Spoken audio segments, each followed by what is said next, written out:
aujourd'hui on est vendredi, demain c'est le début des cours pour Mathmaniac, donc c'est vraiment demain que l'année scolaire va commencer pour moi et ma société. Donc à travers les vlogs, je te montrerai comme promis l'évolution de la structure, l'évolution des prestations, je te montrerai un peu comment ça se passe et qu'est-ce que je fais véritablement avec les élèves, sans pour autant les filmer. D'ailleurs, là je profite que les vestiaires soient vides pour faire la vidéo parce que déjà, je suis assez timide quand il s'agit de se filmer en public. Et en plus, j'ai pas envie qu'il y ait des personnes qui apparaissent trop souvent, du moins qu'il y ait des visages qui apparaissent parce qu'il y a des histoires de droit à l'image. Enfin bref, j'ai pas envie d'avoir des problèmes à ce niveau-là.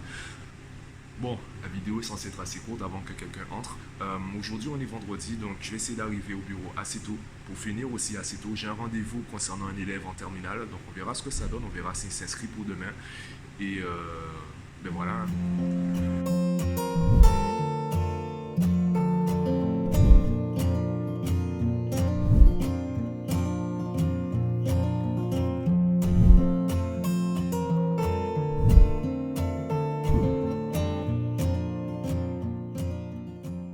J'ignore ce que j'ai mangé. Là, je me sens pas mal. Je me sens pas non plus malade. Par contre, je pense que j'ai une sorte de réaction allergique. Je sais pas si on peut vraiment appeler ça une allergie. En tout cas, je réagis mal par rapport à un truc que j'ai bouffé. J'ai le ventre gonflé, j'ai la gorge super sèche, ma voix du coup, elle est un peu plus grave que d'habitude. Qu'est-ce que j'ai d'autre? J'ai le nez qui coule. Ouais, en gros, il y a un truc qui passe pas. Je pense que ça doit être, j'ai dû bouffer un truc avec trop de gluten. Je sais pas qu'est-ce que c'est.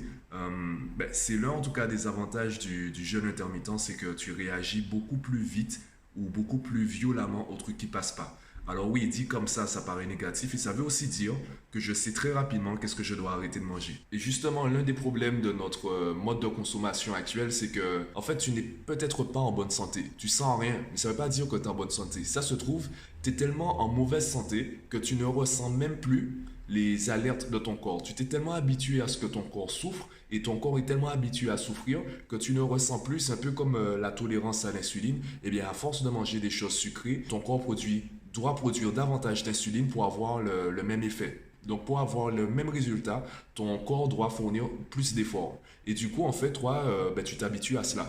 Donc, si ça se trouve, tu n'es pas en bonne santé. Tu es juste habitué à être en mauvaise santé.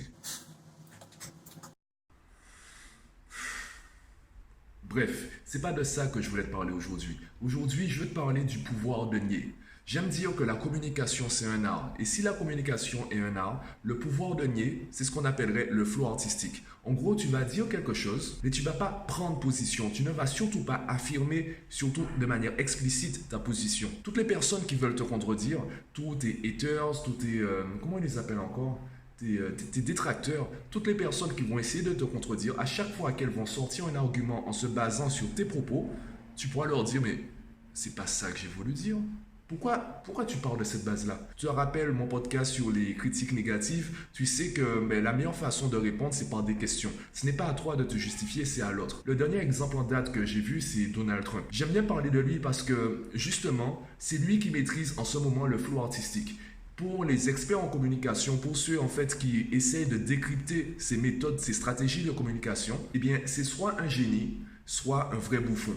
Et le dernier exemple, c'est concernant les ouragans de catégorie 5. À chaque fois qu'il y a eu un ouragan de catégorie 5, il a répété la même phrase. C'est la première fois que je rencontre un ouragan de catégorie 5. Je ne savais pas que ça existait. Je savais que la catégorie existait. C'est la première fois que j'entends parler d'un ouragan actuel, un ouragan en fait entre guillemets qui existe de catégorie 5. Il a dit ça à chaque fois. Il a dû dire ça 3 ou 4 fois. Donc en gros, il a rencontré 3 ou 4 ouragans de catégorie 5 et à chaque fois, il a répété la même phrase. Pourquoi il fait ça? Toi qui vois ces vidéos, toi qui vas retrouver les archives, qui va faire un montage vidéo pour montrer que c'est un imbécile, eh bien, même si tu arrives à le faire, les seules personnes qui vont t'écouter sont les personnes qui pensent comme toi, les personnes qui pensent que Donald Trump c'est un idiot. Donc ça va satisfaire ton ego, ça va satisfaire ton opinion, sauf que ça ne fera pas avancer les choses. Parce que le mec, il parle en direct. Et toi, tu viens après. Parce que tout est joué. Il y a également la polémique concernant Lilian Thuram. Qu'est-ce qui s'est passé avec lui? On parlait du racisme dans les stades de foot.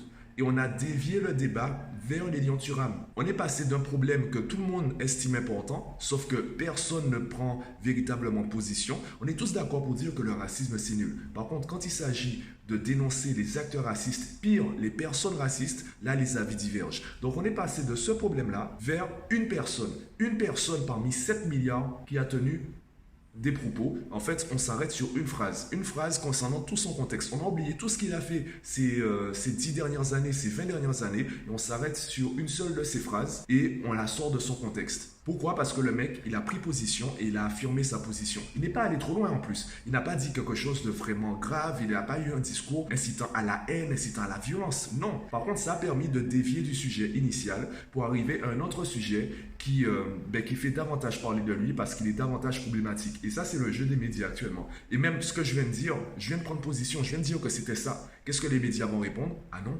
Pourquoi vous dites ça? Qu'est-ce qui vous permet de dire ça? Sur quelle preuve vous basez-vous? Sur quel fait vous basez-vous?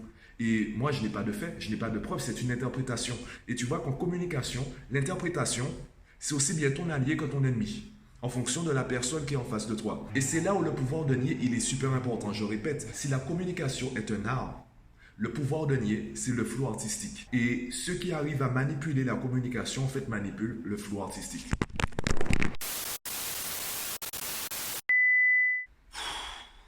Je viens de terminer un rendez-vous. Finalement, je dis à la famille que ça servait à rien d'inscrire leur enfant chez moi parce que l'enfant, il n'est pas coopératif. Je le dis tout le temps. J'ai pas envie d'avoir des élèves qui viennent à reculons. Et ce gamin, il est défaitiste, il est même dépressif. Il se dit ça sert à rien de bouger, ça sert à rien de changer. Il ne pourra pas améliorer sa situation.